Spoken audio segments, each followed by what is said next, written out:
Hello welcome back to YouTube channel. ഇന്ന് നമുക്ക് ഫ്രണ്ടിൽ 3 ലെയറായിട്ട് വരുന്ന ഒരു കുർത്തി എങ്ങനെയാണ് സ്റ്റിച്ച് ചെയ്തെടുക്കുക എന്നുള്ളത് നോക്കാം കേട്ടോ. അപ്പോൾ ഒട്ടും വൈകാതെ തന്നെ നമുക്ക് നേരെ വീഡിയോയിലേക്ക് പോകാം. അതിന് മുൻപായിട്ട് ചാനൽ ആദ്യമായിട്ട് കാണുന്നെങ്കിൽ വീഡിയോസൊക്കെ ഒന്ന് കണ്ടുനോക്കാൻ നിങ്ങൾക്ക് ഇഷ്ടമാണെന്നുണ്ടെങ്കിൽ ചാനലൊന്ന് സബ്സ്ക്രൈബ് ചെയ്ത് സപ്പോർട്ട് ചെയ്യാം.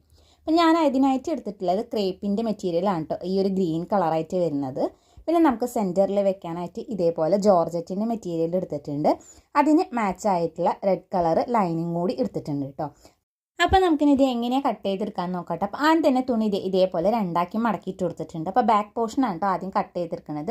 അപ്പോൾ അതിൻ്റെ വീതി എന്ന് പറയുന്നത് ഞാൻ ടോട്ടലായിട്ട് എടുത്തുള്ള 17 ഇഞ്ചാണ് കേട്ടോ.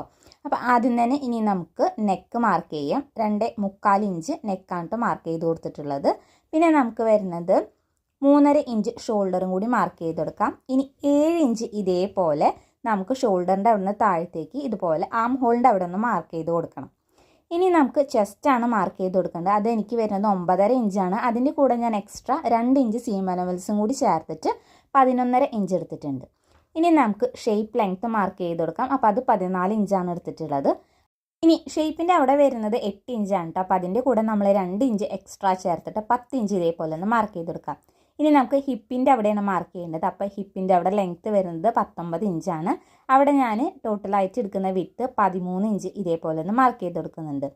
ഇനി നമുക്ക് ഈ ഒരു ആം ഹോളിൻ്റെ അവിടെ ഒന്ന് കുഴിച്ച് വരയ്ക്കണം. അതിനായിട്ട് ആ ഒരു കോർണറിൽ നിന്ന് ഏകദേശം 1 ഇഞ്ച് ഇതേപോലെ മാർക്ക് ചെയ്തെടുക്കുക. അതുപോലെ തന്നെ അതിൻ്റെ ഒരു സെൻറ്ററും കൂടി ഒന്ന് മാർക്ക് ചെയ്ത് കൊടുത്തതിന് ശേഷം നമുക്ക് ഇതേപോലെ ഒന്ന് കർവ് വരച്ചെടുക്കാം കേട്ടോ. എന്നിട്ട് നമുക്ക് ബാക്കിയുള്ള ആ ഒരു ലൈൻസ് ഇതേപോലെ ഒന്ന് ജോയിൻ ചെയ്തെടുക്കാം. ഇനി ഈ ഒരു ടോപ്പിൻ്റെ ലെങ്ത്ത് ഈ ഒരു മെറ്റീരിയലിൽ വരുന്നത് നമുക്ക് 38 ഇഞ്ചാണ്. അത് ഇതേപോലെ മാർക്ക് ചെയ്ത് കൊടുത്തതിന് ശേഷം സ്ട്രെയിറ്റ് ആയിട്ടൊന്ന് വരച്ചെടുക്കുക. ഇനി ഈ ഒരു കോർണറിൽ നിന്ന് 2 ഇഞ്ച് മുകളിലേക്കായിട്ട് ഇതേപോലെ ഒന്ന് വരച്ചെടുക്കുക. അതിനുശേഷം 38 ഇഞ്ച് ഇതേപോലെ സ്ട്രെയിറ്റ് ആയിട്ട് വരച്ചുള്ള ഭാഗത്ത് നിന്നും അതിൻ്റെ സെൻറ്റർ ഒന്ന് മാർക്ക് ചെയ്ത് കൊടുക്കുക കേട്ടോ. അതിനുശേഷം ഇതേപോലെ ഒരു കർവ് പോലെ ഒന്ന് വരച്ചെടുക്കുക. എന്നിട്ട് നമുക്ക് ഈ മാർക്ക് ചെയ്ത ഭാഗത്തൂടെ കറക്റ്റായിട്ട് നമുക്കൊന്ന് കട്ട് ചെയ്തിട്ടെടുക്കാം. ഇനി നിങ്ങൾക്ക് അടിയിൽ കൂടുതലായിട്ട് ഫ്ലെയർ വേണമെന്നുണ്ടെങ്കിൽ നമുക്ക് 17 ഇഞ്ച് എന്നുള്ളത് നമുക്ക് വേണമെങ്കിൽ കൂട്ടിയിട്ടെടുക്കാം കേട്ടോ. അപ്പോൾ ഞാൻ ഈ ഒരു അളവിലാണ് മിക്ക ഒരു കുർത്തീസിനും എടുക്കാറുള്ളത്. അപ്പോൾ ഇതേപോലെ നമ്മൾ ബാക്ക് പോർഷൻ കട്ട് ചെയ്ത് മാറ്റി വെച്ചിട്ടുണ്ട്. ഇനി നമുക്ക് ഇതിൻ്റെ സെൻറ്റർ ഒന്ന് കട്ട് ചെയ്തെടുക്കണം. അതായത് ഫ്രണ്ട് പോർഷനിൽ നമ്മൾ ഈ ഒരു റെഡ് കളറിലുള്ള ജോർജറ്റിൻ്റെ മെറ്റീരിയലാണ് കേട്ടോ വെച്ചെടുക്കുന്നത്. അപ്പോൾ അതിനായിട്ട് തുണി ഇതേപോലെ രണ്ടാക്കിയിട്ടൊന്ന് മടക്കിയിട്ട് കൊടുക്കാം. എന്നിട്ട് നമുക്ക് ഇതേപോലെ 10 ഇഞ്ച് ഇതേപോലെ നമുക്കൊന്ന് മാർക്ക് ചെയ്ത് കൊടുക്കാം. അരയിഞ്ച് രണ്ട് സൈഡിലും ജോയിൻ ചെയ്ത് കഴിയുമ്പോൾ പിന്നെ അതിൻ്റെ വീതി ഉണ്ടാവും 9 ഇഞ്ചാണ് കേട്ടോ. നിങ്ങൾക്ക് വേണമെന്നുണ്ടെങ്കിൽ കൂട്ടിയിട്ടെടുക്കാം. ഇതായിരിക്കും ഒന്നും കൂടി കാണാനായിട്ട് ഭംഗി. ഇനി ഇതേപോലെ നമ്മൾ 10 ഇഞ്ച് മാർക്ക് ചെയ്ത് കൊടുത്തതിന് ശേഷം നമുക്കിതിൻ്റെ ലെങ്ത്ത് ടോട്ടൽ വരുന്നത് ഈ ഒരു ടോപ്പിൻ്റെ 38 ഇഞ്ചാണ്. അപ്പോൾ അതിൻ്റെ പകുതിയായിട്ട് നമ്മൾ ഇതേപോലെ 19 ഇഞ്ച് മാർക്ക് ചെയ്ത് കൊടുക്കാം. കാരണം നമ്മൾ തുണി ഇവിടെ രണ്ടാക്കിയിട്ടാണ് മടക്കിയിട്ടിട്ട് കൊടുത്തിട്ടുള്ളത്. അതുകൊണ്ടാണ് 19 ഇഞ്ച് മാർക്ക് ചെയ്ത് കൊടുത്തിട്ടുള്ളത്. ഇനി നമുക്കിത് ആ ഒരു ഡോട്ട്സൊക്കെ ഇതേപോലെ ഒന്നൊരു ലൈനാക്കി വരച്ച് കൊടുത്തതിന് ശേഷം ഇതുപോലെ നമുക്കിതും കട്ട് ചെയ്തിട്ടൊന്ന് മാറ്റിയെടുക്കാം. ഇനി ഇതേ അളവിൽ തന്നെ നമുക്ക് ലൈനിങ്ങും ഒന്ന് കട്ട് ചെയ്തെടുക്കണം കേട്ടോ. അപ്പോൾ ലൈനിങ്ങിനായിട്ട് ഞാൻ എടുത്തിട്ടുള്ള ക്രേപ്പിൻ്റെ മെറ്റീരിയലാണ് കേട്ടോ. അപ്പോൾ നീളം വീതിയും കറക്റ്റ് ആക്കിയിട്ട് ഇതേപോലെ നമുക്ക് കട്ട് ചെയ്തിട്ട് എടുക്കാം. ഇനി നമുക്ക് ഫ്രണ്ട് പോർഷൻ്റെ ബാക്കിയുള്ള ഭാഗം കൂടി ഒന്ന് കട്ട് ചെയ്തെടുക്കാം കേട്ടോ. അപ്പോൾ അതിനായിട്ട് തുണി ഇതേപോലെ ഒന്ന് രണ്ടാക്കിയിട്ടൊന്ന് മടക്കി വെച്ചെടുക്കാം കേട്ടോ. എന്നിട്ട് നമ്മുടെ ബാക്ക് പോർഷൻ ഇതേപോലെ എടുക്കുക. എന്നിട്ട് കറക്റ്റായിട്ട് ഒരു 5 ഇഞ്ച് ഇതേപോലെ ഒന്ന് മാർക്ക് ചെയ്ത് കൊടുക്കുക. ഈ ഒരു ടോപ്പിൻ്റെ ലെങ്ത്ത് ഫുള്ളായിട്ട് ഇതേപോലെ 5 ഇഞ്ച് മാർക്ക് ചെയ്ത് കൊടുത്തതിന് ശേഷം നമ്മൾ ആദ്യം മടക്കിയിട്ട ആ ഒരു ഭാഗം ഉണ്ടല്ലോ, ആ ഒരു ഭാഗത്തായിട്ട് കറക്റ്റ് ഈ ഒരു 5 ഇഞ്ച് വരുന്ന രീതിയിൽ നമുക്കൊന്ന് പേൾപ്പിന്നി വെച്ചിട്ടൊന്ന് സെക്യൂർ ചെയ്ത് കൊടുക്കാം കേട്ടോ. അപ്പോൾ നമുക്ക് ഈ ഒരു തുണി തെന്നി പോവാണ്ടിരിക്കാൻ വേണ്ടിയിട്ടാണ് ഈ ഒരു രീതിയിൽ ചെയ്ത് കൊടുക്കുന്നത്. കറക്റ്റായിട്ട് ആ ഒരു മേൽവശം അതേപോലെ തന്നെ താഴത്തെ വശം ഒരേപോലെ വരുന്ന രീതിയിൽ വെച്ചെടുക്കാം കേട്ടോ. അതിന് ശേഷം നമുക്ക് ഈ ഒരു ബാക്ക് പോർഷൻ്റെ കറക്റ്റായിട്ടുള്ള ആം ഹോളും സൈഡും അതേപോലെ തന്നെ താഴത്തെ വശമൊക്കെ ഒന്ന് മാർക്ക് ചെയ്തിട്ട് ഇതേപോലെ ഒന്ന് കട്ട് ചെയ്തെടുക്കാം. ഇനി ഈ കട്ട് ചെയ്തതിന് നമുക്ക് ഇതിൻ്റെ സെൻറ്ററിൽ വീണ്ടും ഇതേപോലെ ഒന്ന് കട്ട് ചെയ്തെടുക്കണം കേട്ടോ. അപ്പോൾ നമുക്കിത് 2 പീസായിട്ടാണ് കേട്ടോ ഇത് കിട്ടുക.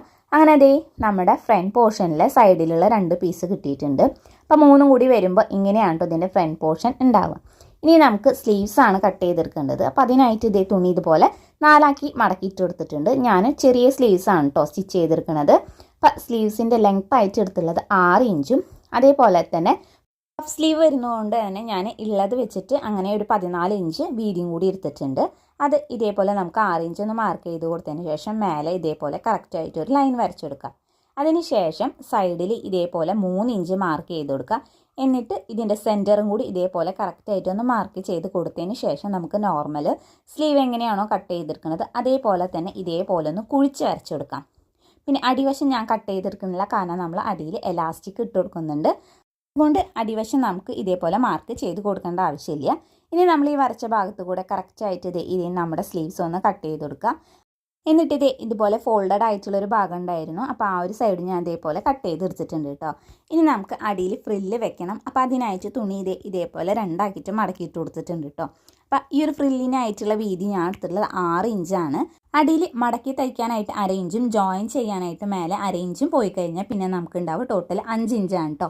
അപ്പോൾ 5 ഇഞ്ചായിരിക്കും ഈ ഒരു ഫ്രിൽസിൻ്റെ വീതി വരുന്നത്. ഇത് നമുക്ക് വേണമെന്നുണ്ടെങ്കിൽ കൂടുതലായിട്ട് എടുക്കണമെന്നുണ്ടെങ്കിൽ കൂടുതലായിട്ട് എടുക്കാം കേട്ടോ. അപ്പോൾ ഈ ഒരു രീതിയിൽ 6 ഇഞ്ച് നമുക്ക് എത്രത്തോളം ഫ്രിൽസ് ഇടണോ അതിനനുസരിച്ചിട്ട് ഇതേപോലെ മാർക്ക് ചെയ്ത് കൊടുത്തിട്ട് കട്ട് ചെയ്ത് കൊടുക്കാം കേട്ടോ. ഇപ്പം ഞാനൊരു 4 പീസോളം കട്ട് ചെയ്തെടുക്കുന്നുണ്ട്. ഇതേപോലെ നമ്മൾ ഫ്രിൽസ് ഇടുന്നതിൻ്റെ അളവിനനുസരിച്ചിട്ടായിരിക്കും കേട്ടോ നമുക്ക് ഈ ഒരു തുണിയുടെ ആവശ്യം വരിക. അപ്പോൾ എത്രയാണെന്നുള്ളത് ഞാൻ കറക്റ്റായിട്ട് പറയുന്നില്ല.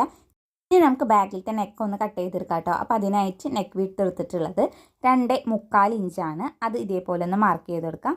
ഇറക്കെടുത്തിട്ടുള്ളത് 5.5 ഇഞ്ചാണ് എടുത്തിട്ടുള്ളത്. പിന്നെ അത് ഇതേപോലെ നമുക്കൊരു ബോക്സ് ആക്കി വരച്ചു കൊടുത്തതിന് ശേഷം നമുക്കൊരു സ്ക്വയർ നെക്കാണ് ചെയ്തെടുക്കുന്നത്. അപ്പോൾ ഈ ഒരു വരച്ച രീതിയിൽ തന്നെ കട്ട് ചെയ്തെടുക്കാം കേട്ടോ. അപ്പോൾ 2.25 എടുക്കുമ്പോൾ നമ്മൾ സ്റ്റിച്ച് ചെയ്ത് വരുമ്പോൾ അത് കറക്റ്റ് 3 ഇഞ്ചായിട്ട് കിട്ടും കേട്ടോ. ഇനി ഇത് സ്റ്റിച്ച് ചെയ്തെടുക്കാനായിട്ട് നമുക്ക് ചെറിയൊരു പീസ് ഇതിൽ നിന്ന് തന്നെ ഉള്ള ഒരു മെറ്റീരിയലാണ്. അപ്പോൾ ആ ഒരു മെറ്റീരിയൽ വെച്ചിട്ട് നമുക്ക് ഇതിന് എങ്ങനെയാണ് ഇതൊക്കെ സ്റ്റിച്ച് ചെയ്തെടുക്കുക എന്നുള്ളത് നോക്കാം കേട്ടോ. അതിനായിട്ട് നല്ല വശം ഇതേപോലെ വരുന്ന രീതിയിൽ തുണി ഒന്ന് വെച്ച് കൊടുക്കുക. അതിനുശേഷം 1/4 ഇഞ്ചിൽ ഇതേപോലെ നമുക്ക് നെക്കൊന്ന് സ്റ്റിച്ച് ചെയ്തെടുക്കാം കേട്ടോ. അപ്പോൾ കറക്റ്റ് ലെവലിൽ തുണി വെച്ച് കൊടുക്കാനായിട്ട് ശ്രദ്ധിക്കണം. ഇല്ലാന്നുണ്ടെങ്കിൽ നെക്ക് നമുക്ക് പെർഫെക്റ്റ് ആയിട്ട് കിട്ടിയെന്ന് വരില്ല. ഇനി ഈ ഒരു കോർണർ എത്തിക്കഴിഞ്ഞാൽ ഈ ഒരു സൂചി ഇതേപോലെ ഒന്ന് പൊന്തിച്ച് കൊടുക്കുക. അതിനുശേഷം അടിവശത്തായിട്ട് ഇതേപോലെ തന്നെ 1/4 ഇഞ്ച് അടിച്ചതിന് ശേഷം ഫുള്ളായിട്ട് ഇതേപോലെ തന്നെ നമ്മുടെ നെക്ക് ഫിനിഷ് ചെയ്തെടുക്കാം. ഇനി അകത്തുള്ള ഈ ഒരു തുണി നമ്മൾ എക്സ്ട്രാ വെച്ച് കൊടുത്ത ഈ ഒരു തുണി ഇതേപോലെ 1/2 ഇഞ്ചിൽ ഒന്ന് കട്ട് ചെയ്തെടുക്കാം. പിന്നെ അതിനുശേഷം അതിലെ ഭാഗത്തായിട്ട് 1/2 ഇഞ്ച് അല്ലെങ്കിൽ 1 ഇഞ്ച് ഗ്യാപ്പിൽ ഇതേപോലെ നോച്ചസും കൂടി ഇട്ട് കൊടുക്കുക. അതിനുശേഷം ചീത്തവശത്തേക്കായിട്ട് ഈ ഒരു നെക്ക് അടിച്ച് വെച്ചിട്ടുള്ള ആ ഒരു പീസ് തുണി മറിച്ചിട്ട് കൊടുത്തതിന് ശേഷം ഈ ഒരു സൈഡൊന്ന് പതിച്ചും കൂടി അടിച്ചു കൊടുക്കുക കേട്ടോ. ഇതേ രീതിയിൽ തന്നെ ഫ്രണ്ട് നെക്കും നമുക്ക് ചെയ്തെടുക്കണം. അപ്പം അത് ഞാൻ ഇതിലിപ്പോൾ ഡീറ്റെയിൽ ആയിട്ട് കാണിക്കുന്നില്ല. ഈ ഒരു രീതിയിൽ തന്നെ നമ്മൾ ആ ഒരു ജോർജറ്റിൻ്റെ മെറ്റീരിയലിൽ വേണം ഇതുപോലെ തന്നെ നമ്മൾ ഏത് ഷേപ്പ് നെക്കാണോ ചെയ്തെടുക്കുന്നത് ഇതുപോലെ തന്നെ ചെയ്തെടുക്കാനായിട്ട്. അങ്ങനെ ബാക്ക് നെക്ക് ഇവിടെ ചെയ്തെടുത്തിട്ടുണ്ട്. അതേപോലെ തന്നെ ഫ്രണ്ട് നെക്ക് ഈ ഒരു മോഡലാണ് കേട്ടോ ഞാൻ ചെയ്തെടുത്തിട്ടുണ്ടായിരുന്നത്. ഇതേപോലെ ഫ്രണ്ട് നെക്കും ബാക്ക് നെക്കും ഒന്ന് പതിച്ച് സ്റ്റിച്ച് ചെയ്ത് കൊടുത്തിട്ടുണ്ട്. ഇനി നമുക്കിത് ഇതേപോലെ നമ്മൾ നേരത്തെ കട്ട് ചെയ്ത് മാറ്റി വെച്ചിരിക്കുന്ന ഈ ഒരു 2 പീസ് തുണി നമുക്കൊന്ന് ജോയിൻ ചെയ്തെടുക്കണം. അപ്പോൾ അതിനായിട്ട് ഇതേപോലെ തന്നെ നല്ല വശം ചേർത്ത് വെച്ച് കൊടുക്കുക. അതിനുശേഷം ഒരു 1/2 ഇഞ്ച് ഗ്യാപ്പിൽ നമുക്കിതൊന്ന് സ്റ്റിച്ച് ചെയ്ത് കൊടുക്കാം കേട്ടോ. അപ്പോൾ ഒന്നും കൂടി നന്നായിട്ട് പെർഫെക്റ്റ് ആയിട്ട് കിട്ടാൻ വേണ്ടിയിട്ട് ഞാൻ ഈ ഒരു സൈഡിലൊന്ന് പതിച്ചും കൂടി ഒന്ന് സ്റ്റിച്ച് ചെയ്ത് കൊടുക്കുന്നുണ്ട്. നമുക്ക് ഷോൾഡർ ജോയിൻ ചെയ്തെടുക്കണം. അതിനായിട്ട് ബാക്ക് പോർഷൻ്റെ നല്ല വശം അതേപോലെ തന്നെ ഫ്രണ്ടിൻ്റെ നല്ല വശം ചേർത്ത് വെച്ചിട്ട് 1/2 ഇഞ്ചിൽ ഇതേപോലെ നമ്മൾ ഷോൾഡർ ഒന്ന് ജോയിൻ ചെയ്തെടുക്കാം. ഇനി നമുക്ക് സ്ലീവ്സ് ആണ് സ്റ്റിച്ച് ചെയ്തെടുക്കേണ്ടത്. അപ്പോൾ അതിനായിട്ട് ഞാൻ ഇതിൻ്റെ അടിയിൽ ലൈനിങ് ഒന്നും വെക്കുന്നില്ല. ഇനി ഇതിൻ്റെ അടിവശമൊക്കെ നമുക്കൊന്ന് മടക്കി തയ്ക്കണം. അതേപോലെ തന്നെ ഫ്രിൽസും കൂടി ഒന്ന് ഇട്ട് കൊടുക്കണം കേട്ടോ. അപ്പോൾ നമുക്കിനി ഇതെങ്ങനെ സ്റ്റിച്ച് ചെയ്തെടുക്കാമെന്ന് നോക്കാം. അപ്പോൾ ആദ്യം തന്നെ ഞാനിത് 1/2 ഇഞ്ച് ഗ്യാപ്പിൽ ഇതേപോലെ നമുക്ക് അടിവശം ഒന്ന് സ്റ്റിച്ച് ചെയ്ത് കൊടുക്കാം കേട്ടോ. അപ്പോൾ ഇവിടെ നമ്മൾ എലാസ്റ്റിക് ഇട്ട് കൊടുക്കുന്നുണ്ട്. ആ ഒരു എലാസ്റ്റിക് കയറുന്ന രീതിയിൽ വേണം നമ്മൾ അടിവശത്തായിട്ട് സ്റ്റിച്ച് ചെയ്ത് കൊടുക്കാനായിട്ട്.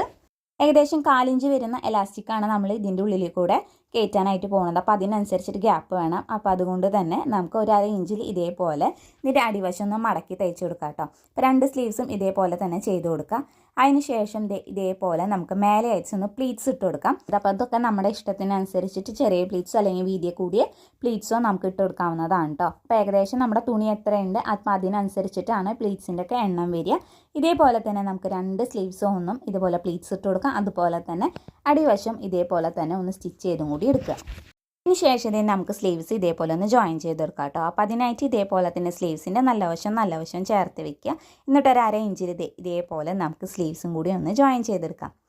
ഇനി നമുക്ക് അടിവശത്തായി വരുന്ന ആ ഒരു ഫ്രിൽസിൻ്റെ ഭാഗം കൂടി ഒന്ന് ജോയിൻ ചെയ്തെടുക്കാം. അപ്പോൾ അതിനായിട്ട് 2 പീസിൻ്റെ നല്ല വശം ചേർത്ത് വെച്ചിട്ട് ഒന്ന് ജോയിൻ ചെയ്യുക. അതിന് ശേഷം 1/2 ഇഞ്ചിൻ്റെ അടിയിൽ മടക്കി തയ്ക്കുകയും കൂടി ചെയ്യുക. എന്നിട്ട് ഇതേപോലെ ചെറിയ പ്ലീറ്റ്സും കൂടി ഇട്ട് കൊടുക്കാം കേട്ടോ.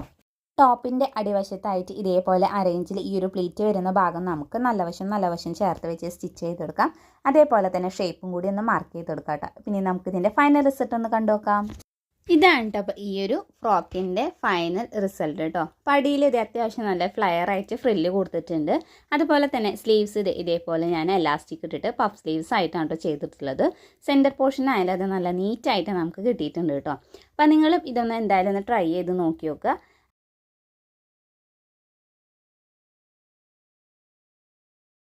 അപ്പോൾ ബാക്കി വന്നുള്ള കുറച്ച് മെറ്റീരിയൽ വെച്ചിട്ട് ഞാനതേ മോൾക്കും ഇതേ ഒരു രീതിയിൽ ഞാൻ സ്റ്റിച്ച് ചെയ്തെടുത്തിട്ടുണ്ട്. അടിയിൽ ഇത് അത്യാവശ്യം ഫ്രില്ലൊക്കെ കൊടുത്തിട്ട് ഇതേപോലെ ചെയ്തെടുത്തിട്ടുണ്ട്. പിന്നെ സ്ലീവ്ലെസ് ആയിട്ടാണ് കേട്ടോ ഇത് ചെയ്തെടുത്തിട്ടുണ്ടായിരുന്നത്. പിന്നെ അതേ സെൻറ്റർ പോർഷനും ഇതേപോലെ കൊടുത്തിട്ടുണ്ട് കേട്ടോ. അപ്പോൾ ഇന്നത്തെ വീഡിയോ ഇത്രയുള്ള ഈ ഒരു വീഡിയോ നിങ്ങൾക്ക് ഇഷ്ടമെങ്കിൽ ചാനൽ ഒന്ന് സബ്സ്ക്രൈബ് ചെയ്ത് സപ്പോർട്ട് ചെയ്യുക.